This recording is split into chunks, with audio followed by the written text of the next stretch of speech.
नहमदु नसल्ली अला रसूलिल करीम अम्मा बाद फ़ाऊज़ु बिल्लाहि मिनश शैतानिर रजीम बिस्मिल्लाहिर रहमानिर रहीम रब्बि इश्रह ली सदरी व यस्सिर ली अमरी वहलुल उक़दतम मिन लिसानी यफ़क़हू क़ौली। अस्सलामु अलैकुम वरहमतुल्लाहि वबरकातुहू।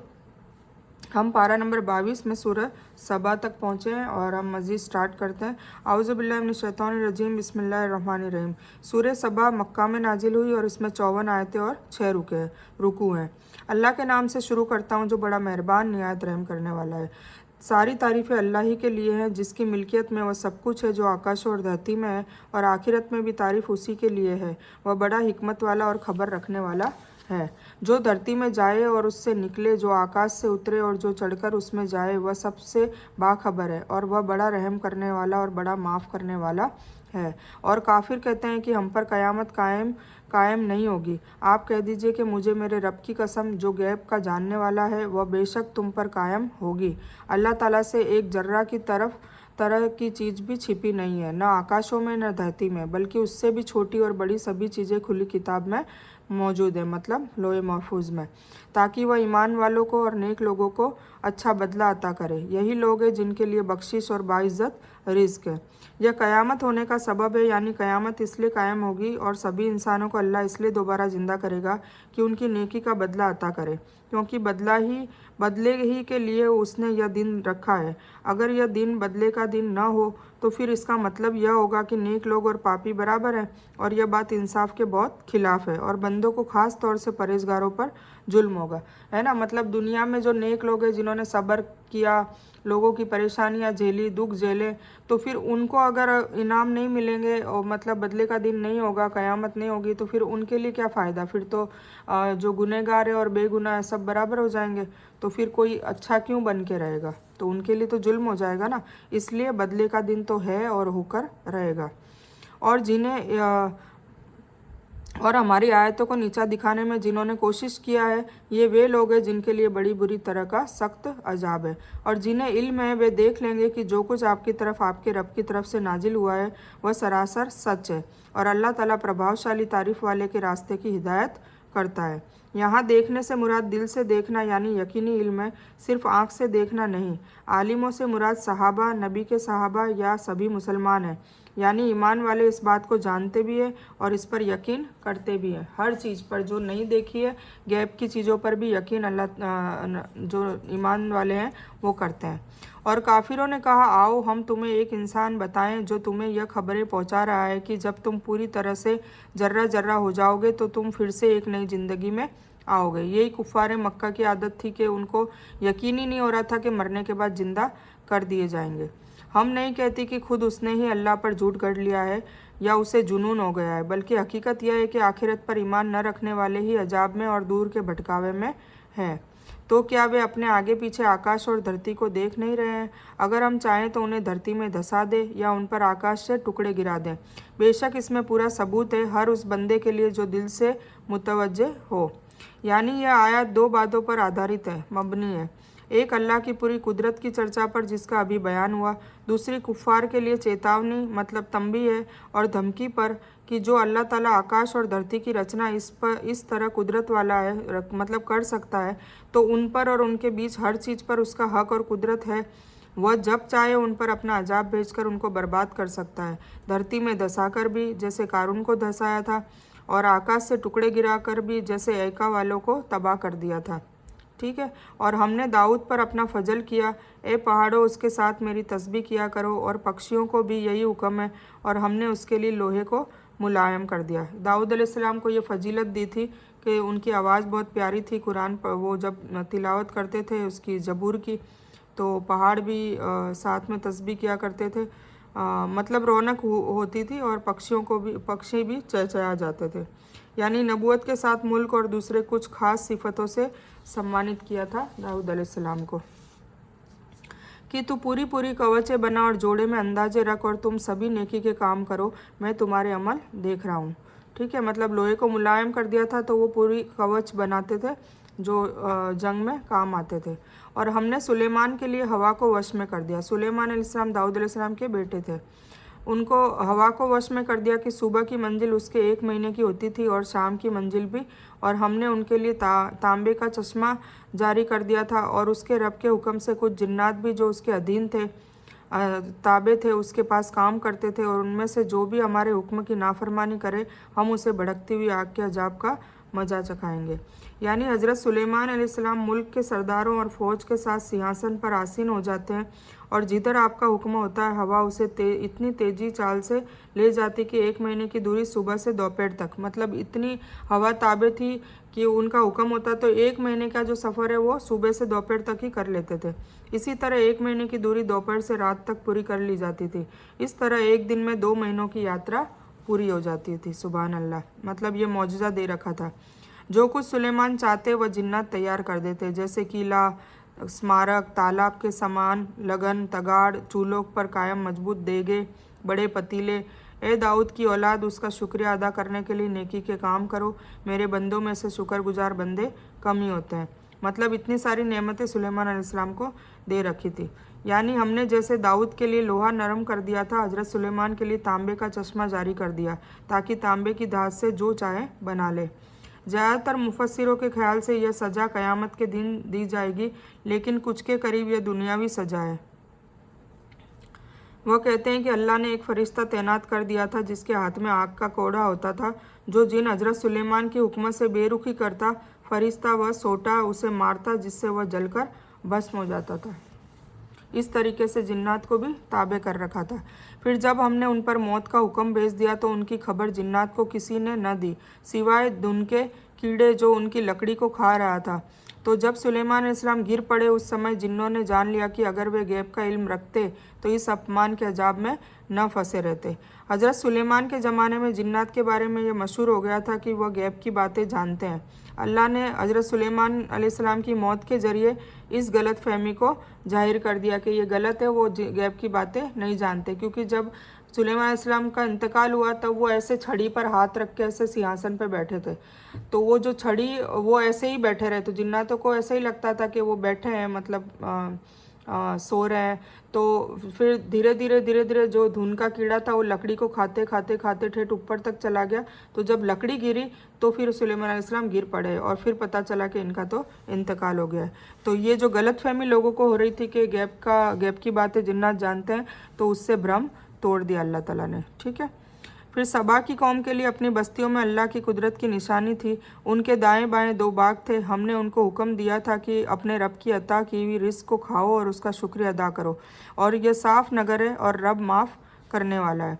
लेकिन उन्होंने मुख फेरा तो हमने उन पर तेज़ बाढ़ का पानी भेज दिया और उनके हरे भरे बागों को बदले 2 बाग दिए जो मज़े में कड़वे, कसेले और ज़्यादातर झाऊ और कुछ बेरी के पेड़ों वाले थे।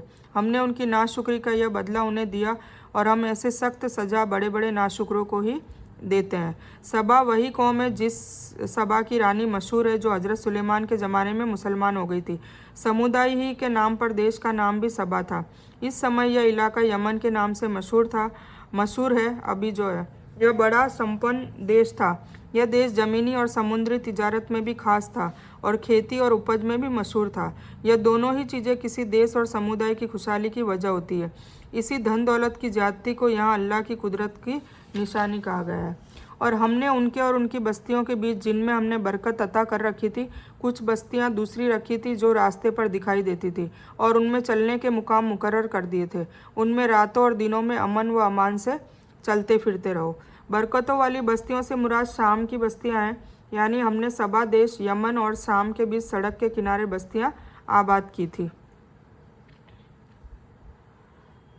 लेकिन उन्होंने दोबारा दुआ की कि ऐ हमारे रब, हमारी यात्राएं दूर तक कर दे, और चूंकि खुद उन्होंने अपने हाथों अपना बुरा किया, इसलिए हमने उन्हें पुरानी कहानी के रूप में कर दिया और उनके टुकड़े टुकड़े कर दिए। बेशक हर सब्र और शुक्रिया अदा करने वाले के लिए इस घटना में बहुत सी नसीहत है। अब देखो, ये कौम का और अजाब बताया जा रहा है और इससे हमें भी सबक लेना चाहिए कि हमें अल्लाह ताला की नाशुक्री नहीं करनी चाहिए।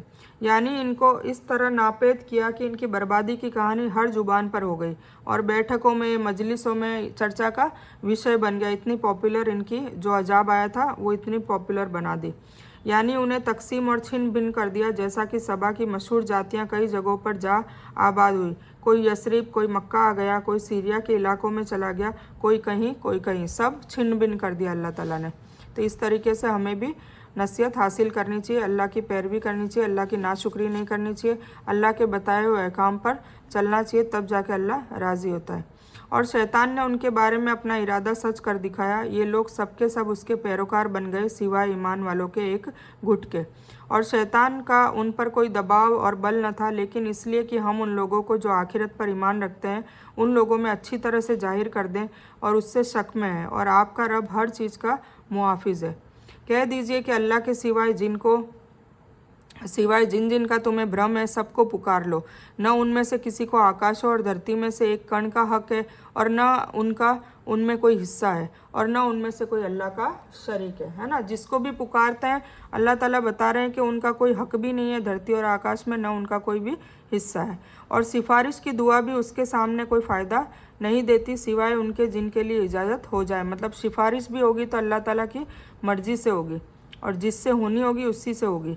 यहाँ तक कि जब उनके दिलों से घबराहट दूर कर दी जाती है तो पूछते हैं कि तुम्हारे रब ने क्या कहा। जवाब देते हैं कि सच कहा, और वह बड़ा ऊंचा और बहुत बड़ा है। पूछिए कि तुम्हें आकाश और धरती से रिस्क कौन पहुँचाता है। खुद जवाब दीजिए कि अल्लाह महान। तो सुनो, हम या तुम या तो बेशक हिदायत पर हैं या फिर खुली गुमराही में। कह दीजिए कि हमारे किए हुए गुनाहों के बारे में तुमसे कुछ न पूछा जाएगा, और न तुम्हारे कर्मों की पूछताछ हमसे होगी, है ना। ये कहने को कहा हुजूर पाक सल्लल्लाहु अलैहि वसल्लम को कि भाई तुम्हारे जो गुनाह है वो तुम पर है, तुमसे उससे जवाबदेही करनी पड़ेगी, और मेरे अमलों का मुझे। उन्हें खबरदार कर दीजिए कि हम सबको हमारा रब जमा करके फिर हम में सच्चा फैसला कर देगा, और वह फैसला करने वाला और सब कुछ जानने वाला है। सबको इकट्ठा करके नेकों को अलग कर देगा, बद को अलग कर देगा। साफ बात है कि गुमराह वही होगा जो ऐसी चीज़ों को माबूद समझता है जिनका आकाश और धरती से रिस्क पहुंचाने में कोई हिस्सा ही नहीं है। न वह बारिश कर सकते हैं, न कुछ उगा सकते हैं। इसलिए सच पर हकीकत में तौहीद वाले ही है, न कि दोनों। और यानी उसके हिसाब से फल देगा, अच्छों को जन्नत में और बुरों को जहन्नम में दाखिल करेगा। कह दीजिए कि अच्छा, मुझे भी उन्हें दिखा दो जिन्हें तुम अल्लाह का साझीदार बनाकर उसके साथ शामिल कर रहे हो। ऐसा कभी नहीं, बल्कि वही अल्लाह है ज़बरदस्त और हिकमत वाला। और हमने आपको सभी लोगों के लिए खुशखबरी सुनाने वाला और होशियार करने वाला बनाकर भेजा है। लेकिन यह सच है कि लोगों में ज़्यादातर नावाकिफ़ है ना। और पूछते हैं कि वह वादा है कब, अगर सच हो तो बता दो। जवाब दीजिए कि वादे का दिन ठीक मुकर्रर है, जिससे एक क्षण न तुम पीछे हट सकते हो न आगे बढ़ सकते हो। और काफिरों ने कहा कि हम न तो इस कुरान को माने न इससे पहले की किताबों को। और ये देखने वाले, काश कि तू इन जालिमों को उस समय देखता जबकि ये अपने रब के सामने खड़े हुए एक दूसरे पर इल्ज़ाम दे रहे होंगे। नीचे दर्जे के लोग ऊंचे दर्जे के लोगों से कहेंगे कि अगर तुम ना होते तो हम ईमान वाले होते। मतलब मैदान अशर में अभी तो मान नहीं रहे ना कुरान को ना पहले की किताबों को, और फरमाबरदार नहीं हो रहे हैं। और फिर जब मैदान अशर में जब खड़े किए जाएंगे तो फिर एक दूसरे को बहतान लगाते रहेंगे। इस आयत में अल्लाह ने एक तो नबी मोहम्मद सल्लल्लाहु अलैहि वसल्लम की उमूमी रिसालत का बयान किया है कि आपको पूरी इंसानियत का रहनुमा और हादी बनाकर भेजा गया है। दूसरा, यह बयान किया गया है कि आपकी मर्जी और कोशिश के बावजूद भी ज़्यादातर लोग ईमान से महरूम रहेंगे, है ना, क्योंकि हिदायत देने का काम सिर्फ अल्लाह का है। यानी दुनिया में यह कुफ्र और शिरक में आपसी साथी थे और इस नाते एक दूसरे के खैरख्वाह थे, लेकिन आखिरत में आपसी दुश्मन बन जाएंगे और एक दूसरे को इल्ज़ाम देते रहेंगे। यानी दुनिया में ये लोग जो बिना सोचे समझे रस्म व रिवाज पर चलते हैं, अपने उन नेताओं से कहेंगे जिनके वे दुनिया में पैरोकार बन रहे हैं। मतलब बहतान लगाएंगे कि अगर तुम ना होते तो हम हिदायत पर होते। ये ऊंचे लोग उन कमज़ोर लोगों को जवाब देंगे कि क्या तुम्हारे पास हिदायत आ चुकने के बाद हमने तुम्हें उससे रोका था, बल्कि तुम खुद ही मुजरिम थे। फिर जो जिनकी वजह से ये लोग गुमराह हुए होंगे वो भी कहेंगे कि भाई जब तुम्हारे पास हिदायत आ गई थी तो हमने क्या रोका था, तब तुम क्यों हमारे साथ रहे। तो ऐसे करके आपस में लड़ते रहेंगे। तो हमें भी इससे सबक लेना चाहिए और सोचना चाहिए कि ऊपर जाके कोई हमारी कुछ सिफारिश नहीं कर सकेगा, बल्कि सब अपने अपने खुद के ही गुनाहों को झेल रहे होंगे। और इसके जवाब में ये दुर्बल कमज़ोर लोग उन घमंडियों से कहेंगे, नहीं नहीं, बल्कि दिन रात छल कपट से हमें अल्लाह के साथ कुफ्र करने और उसके साथ साझीदार मुकर्रर करने का तुम्हारा हुक्म देना हमारी बेईमानी का सबब हुआ। और अजाब को देखते ही सब के सब दिल ही दिल में शर्मिंदा हो रहे होंगे और काफिरों की गर्दनों में तो हम तोक डाल देंगे, उन्हें केवल उनके किए हुए अमल का बदला दिया जाएगा। इस तरीके से देखे वहाँ ऊपर जाके कोई किसी को नहीं बचा सकेगा, बल्कि एक दूसरे को जहन्नम में डालने की वजह बनेंगे। और हमने तो जिस बस्ती में जो भी आगाह करने वाला भेजा, वहाँ के खुशहाल लोगों ने यही कहा कि जिस चीज़ के साथ तुम भेजे गए हो हम उसके साथ कुफ्र करने वाले हैं, मतलब इनकार करने वाले हैं, तो माना ही नहीं, ठीक है ना। और कहा कि हम माल और औलाद में ज़्यादा है, यह नहीं हो सकता कि हमें यातना दिया जाए।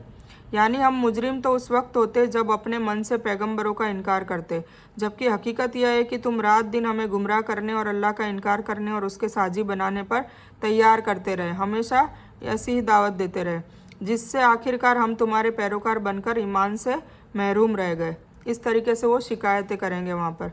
यानी दोनों को उनके अमलों की सज़ा मिलेगी, सरदारों को उनके अनुसार और उनके पैरोकारों को उनके अनुसार।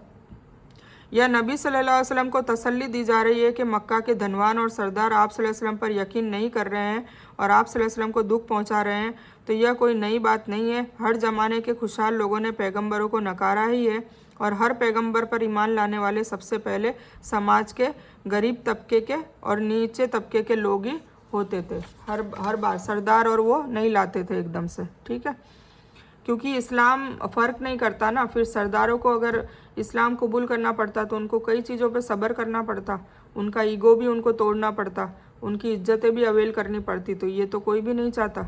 इसीलिए हमेशा नीचे तबके के लोग इस्लाम में आते थे। कह दीजिए कि मेरा रब जिसके लिए चाहता है रिस्क को कुशादा कर देता है और तंग भी कर देता है, लेकिन ज़्यादातर लोग नहीं जानते। और तुम्हारे माल और औलाद ऐसे नहीं कि तुम्हें हमारे पास पदों से करीब कर दे, लेकिन जो ईमान लाए और नेकी के काम करे तो उनके लिए उनके नेकी का दुगना बदला है और बेखौफ और मुतमईन होकर ऊंचे भवनों में रहेंगे। इसमें काफिरों के भ्रम और शंका का बयान किया जा रहा है। रिस्क की कुशादगी और तंगी अल्लाह की खुशी और नाखुशी का मजर नहीं है, बल्कि इसका संबंध अल्लाह की हिकमत और मर्जी से है। इसलिए वह धन उसे भी देता है जिसे पसंद करता है और उसे भी देता है जिसे नापसंद करता है, और जिसे चाहता है धनी करता है और जिसे चाहता है फ़कीर रखता है। तो ज़रूरी नहीं है कि जिससे राजी है उसी को धन दे रहा है, वो धन उनको भी देता है जिसको नापसंद करता है और उनको भी देता है जिनको पसंद करता है। यानी हमारी मोहब्बत और कुर्बत हासिल करने का जरिया तो सिर्फ ईमान और नेक अमल है। जैसे हदीस में फरमाया गया, अल्लाह तुम्हारी शक्ल व सूरत और तुम्हारे धन दौलत नहीं देखता, वह तो तुम्हारे दिलों और अमलों को देखता है। अल्लाह ताला दिल और अमल देखकर ही वहाँ पर हिसाब किताब करेंगे, ठीक है। कह दीजिए कि मेरा रब अपने बंदों में और जो लोग हमारी आयतों को नीचा दिखाने की दौड़ धूप में लगे रहते हैं, यही है जो अजाब में हाजिर किए जाएंगे। कह दीजिए कि मेरा रब अपने बंदों में जिसके लिए चाहे रिस्क को कुशादा करता है और जिसके लिए चाहे नाप तंग कर देता है, और तुम जो कुछ भी अल्लाह के रास्ते में खर्च करोगे अल्लाह उसका पूरा पूरा बदला देगा। वह सबसे बेहतर रिस्क अता करने वाला है। अतः वह काफिर को भी खूब धन देता है, लेकिन किस लिए? ढील देने के लिए। और कभी कभी ईमानदार को गरीब रखता है, किस लिए? उसकी नेकी और बदले को बढ़ाने के लिए। इसीलिए केवल माल की ज्यादती उसकी खुशी का और कमी उसकी नाखुशी का सबूत नहीं है। यह बार बार कहना सिर्फ बल देने के लिए है ना, बार बार ये बताना मतलब उसको दिमाग से क्लियर करने के लिए बताया जाता है। और उन सब को अल्लाह ताला उस दिन जमा करके फरिश्तों से पूछेगा कि क्या ये लोग तुम्हारी इबादत करते थे। यह मुशरिकों को जलील करने के लिए अल्लाह फरिश्तों से सवाल करेगा। जैसे रसूल ईसा के बारे में आता है कि अल्लाह उनसे भी सवाल करेगा, क्या तूने लोगों से कहा था कि मुझे और मेरी माँ मरियम को अल्लाह के सिवाय माबूद बना लेना? हज़रत ईसा अलैहिस्सलाम जवाब देंगे, ए अल्लाह तू पाक है, जिसका मुझे हक नहीं था वह बात मैं क्यों कर कह सकता था। जैसा कि सूरह अल फुरकान 17 में भी बयान हुआ है कि क्या यह तुम्हारे कहने पर तुम्हारी इबादत करते थे। अल्लाह ताला इस तरीके से हर इंसान से, हर वली से, औलिया से सवाल पूछेगा कि क्या तुमने कहा था कि ये तुम्हारी इबादत करे या तुम्हारे पास के मन्नतें मांगे और ये सब। तो वहाँ पर सभी लोग नकार देंगे कि हमने बिल्कुल नहीं कहा था।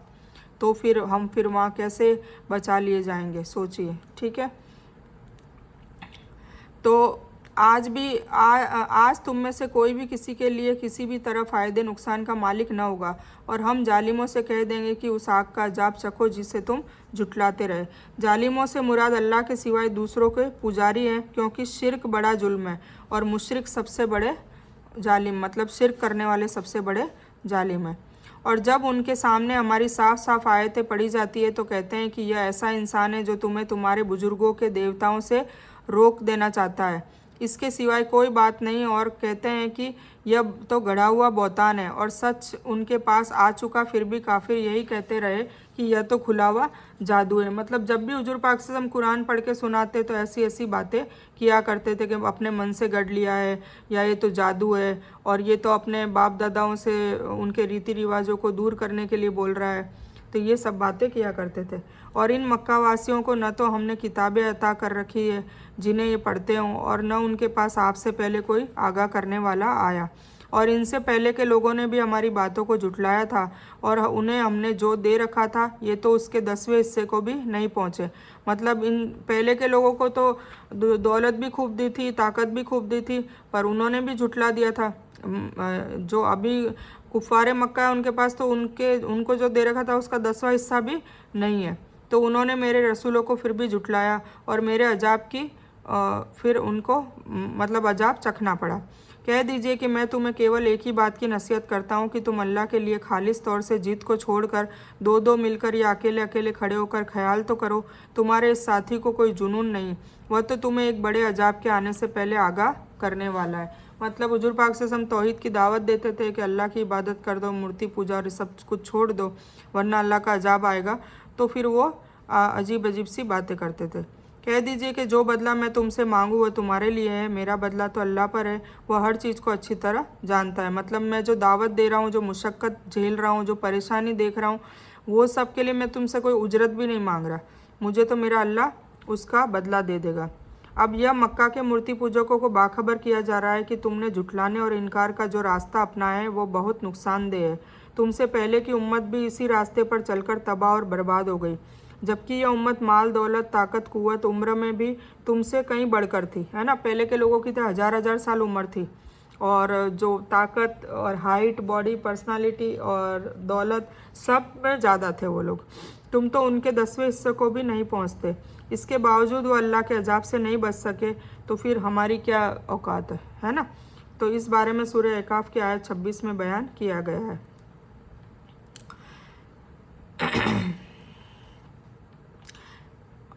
इसमें अपनी बेगर्जी और दुनियावी धन साधन की बेरगबती को जाहिर किया है, ताकि उनके दिलों में अगर यह शक पैदा हो कि इस नबूवत के दावे से इसका मतलब कहीं माया मुँह हो जाए या दुनिया की कोई तमन्ना तो नहीं है, तो वह उनको दूर कर दे। इसलिए उन्होंने कहा कि मैं इसके बदले तुम्हारे से कोई उजरत नहीं चाहता। ठीक है, कह दीजिए कि मेरा रब हक बात नाजिल करता है, वह हर छिपी बात को जानने वाला है। कह दीजिए सच आ चुका है, झूठ न तो पहली बार उभरा न दोबारा उभर सकेगा। हक से मुराद कुरान और बातिल से मुराद कुफ्र है और शिरक है। मतलब कि अल्लाह की तरफ से अल्लाह का दीन और उसकी किताब कुरान आ गई है, जिससे झूठ तंग और ख़त्म हो जाएगा, और अब वह सर उठाने लायक नहीं रहा। कह दीजिए कि अगर मैं भटक जाऊं तो मेरे भटकने का बोझ मुझ पर है, और अगर मैं सच्चे रास्ते पर हूं तो उस वही के सबब जो मेरा रब मुझ पर करता है वो बड़ा सुनने वाला और बड़ा करीब है। और अगर आप वह समय देखें जबकि ये काफिर घबराए फिरेंगे, फिर निकल भागने की कोई हालत न होगी और करीब की जगह पकड़ लिए जाएंगे। ये क़यामत के वक्त की बात है। और उस वक्त कहेंगे कि हम इस कुरान पर ईमान लाएं, लेकिन इतनी दूर जगह कैसे हाथ आ सकती है ना। मतलब उस वक्त टाइम ही ख़त्म हो जाएगा। ठीक है, तनाउस का मतलब पकड़ना है। अब आखिरत में उन्हें ईमान किस तरह मिल सकता है जबकि दुनिया में उससे ये भागते रहे थे, है ना। कुरान से दुनिया में भागते रहे और फिर अब आखिरत में कह रहे कि हम कुरान पर ईमान लेके आ गए, तो अल्लाह ताला कहेगा टाइम ओवर हो गया, अब कोई मतलब नहीं है। तो मानो आखिरत ईमान के लिए दुनिया के मुकाबले दूर की जगह है। जैसे दूर की चीज़ को पकड़ना मुमकिन नहीं, आखिरत में भी ईमान लाने का मौका नहीं है। और इससे पहले तो उन्होंने इससे कुफ्र किया था, दूर दूर से बिना देखे ही फेंकते रहे थे। ठीक है, और उनकी इच्छाओं और उनके बीच पर्दा डाल दिया गया, जैसा कि इससे पहले भी इन जैसों के साथ किया गया। वे भी इन्हीं की तरह शक और शुबा में पड़े हुए थे ना। हर कौम के लोगों ने अपने रसूलों को झुटलाया। यानी पिछली उम्मतों का ईमान भी उस वक्त कबूल नहीं किया गया जब वह अजाब को देखने के बाद ईमान लाए। अजाब देखने के बाद अगर कोई ईमान लाता है तो फिर वो ईमान थोड़ा ना होता है, वो तो डर के मारे रुजू कर रहा है कि भाई अब बचने का कोई सहारा नहीं है। जैसे फिरौन डूबने के वक्त बोलता है कि मैं मूसा के रब पर ईमान ले आया, तो अल्लाह ने कहा टाइम ओवर। तो हर चीज़ का एक टाइम होता है, वो टाइम के पहले अगर हम तौबा कर लेते हैं, गुनाहों की माफ़ी मांग लेते हैं और अल्लाह के रुजू कर लेते हैं और अल्लाह की किताब पे चलने लग जाते हैं, हुजूर पाक सल्लल्लाहु अलैहि वसल्लम के पैरोकार बन जाते हैं, हुजूर पाक सल्लल्लाहु अलैहि वसल्लम के नक्शे कदम पर चलने लग जाते हैं, उनकी हदीस और सुन्नतों पे चलने लग जाते हैं, तो अल्लाह माफ़ करेगा। जब मौत करीब आएगी और जब फरिश्ते दिखने लग जाएंगे मौत के और तब हम कहें कि अल्लाह अब हमको माफ़ कर दे, तब अल्लाह माफ़ थोड़ा ना करेगा, है ना। तो इसीलिए हमें भी इस चीज़ों से सबक लेना चाहिए, ठीक है। तो सूरे सबा यहाँ पर मुकम्मल होती है। तो इस बयान में कोई भी अच्छी और दीन की अच्छी और हक बात आई है वो सिर्फ़ और सिर्फ अल्लाह की तरफ से है, और बुरी या गलत बात जो गलती से या जज्बात में आकर मेरे मुंह से गलत वर्ड या कोई बात निकल गई हो तो वो मेरी तरफ से है, और इस गलती के लिए मैं अल्लाह अज़्ज़ व जल से और आप सभी लोगों से माफ़ी की तलबगार हूँ। मैं कोई आलिमा नहीं हूँ, सिर्फ तालिब इल्म हूँ, और मेरी कोशिश से आपको सही नफ़े बख्श इल्म पहुँचे और मैं आप लोगों की हिदायत और हिकमत में सदका जारिया बनूँ, बस मेरी यही तमन्ना है। आमीन सुम्मा आमीन या रब्बल आलमीन। रब्बना आतिना मिन लदुनका रहमतन वही लना मिन अमरिना रशदा। अल्लाहुम्मा सल्लि अला मोहम्मद व अला आलि मोहम्मद कमा सल्लैता अला इब्राहीम व अला आलि इब्राहीम इन्नका हमीदुम मजीद। अल्लाहुम्मा बारिक अला मोहम्मद व अला आलि मोहम्मद कमा बारकता अला इब्राहीम व अला आलि इब्राहीम इन्नका हमीदुम मजीद। व आखिरु दावाना अनिल हम्दुलिल्लाहि रब्बिल आलमीन।